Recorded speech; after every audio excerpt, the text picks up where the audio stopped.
What's going on, everybody? So today I'm gonna attempt to remove this trim pieces on the steering wheel.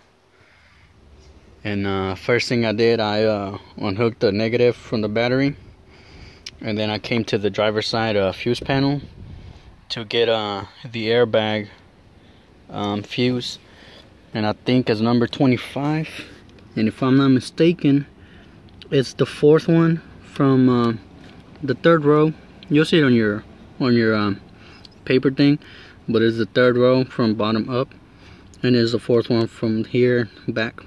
So it's the one right next to this blue one, but I'm not too sure, so I did both of those, and I think that's the only one. And then my friend was telling me that he has steering wheel controls back here for or on the other side, might be, I'm not sure, to control the stereo. And luckily my truck doesn't, so it just has the opening for the hole, for the screw. And I think it's a T20. So let me try that real quick, and I'll be right back. Alrighty guys, the back screws are definitely T20s. I have two. You can see this one right here, the other one over there. I think for the people that have those buttons on the back, all you do is push them out, and I believe they have a screw in there. And don't quote me on this, but I don't think you have to remove the whole thing. I think you just need to get access to this screw right here. After you do that, I only have buttons on this side, so this is the wire that comes from there. So what I did, all you have to do is just play with it, and it wiggle it around, and it comes out just enough to like where I have it now. It'll give you enough access to the wire. This wire, to remove it, it has you see that small little ear coming out the back. All you do is pull it up and pull on the wires. So pull it up, pull the wires towards the back of the steering wheel, and that should free up that.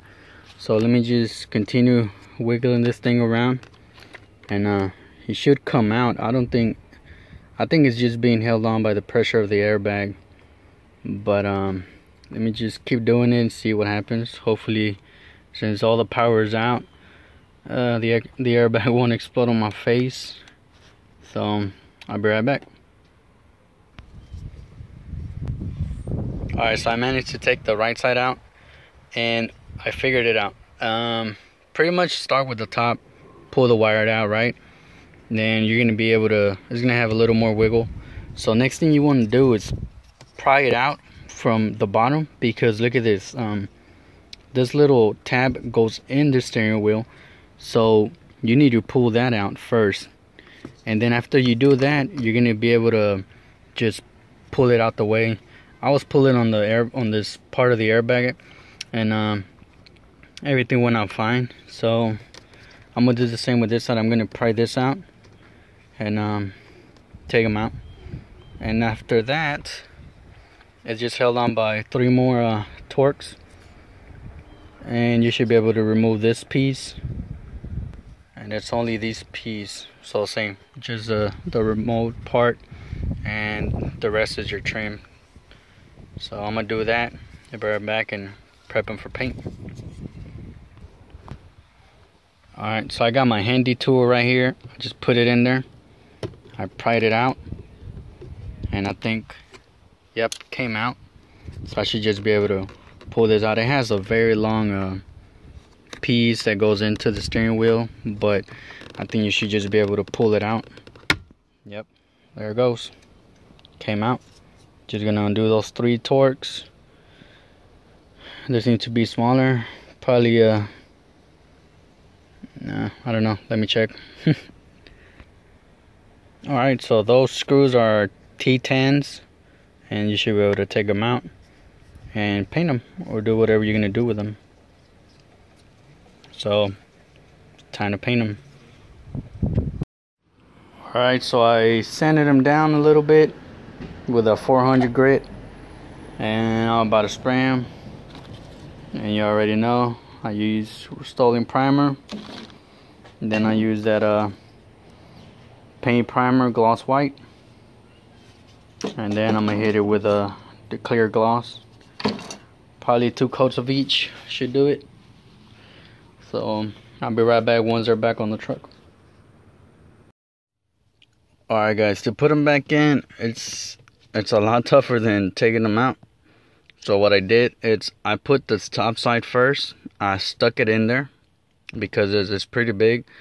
So after I did that, the bottom 2 clips, I just had to push them in there, man, because they're really tough.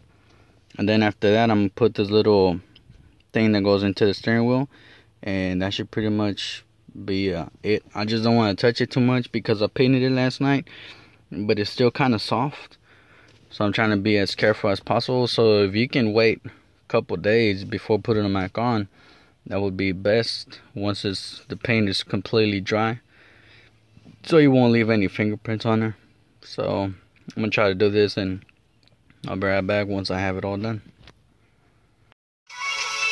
Alright guys, so I managed to get it in, but you guys can see because my trim was painted, some of the paint peeled off because it wasn't completely dried up. It's such a pain in the ass to put these pieces back in there. But if you wait a couple days for your pieces to be painted, then you shouldn't have that much of an issue. I had more of an issue because I didn't want to touch the pieces. I didn't want to leave fingerprints on them. So now I got to clean up like this paint that peeled off and right there on the steering wheel. So it doesn't look as perfect as I could have looked because I didn't wait. But you guys get the point on how to do it. So see you guys on the next one.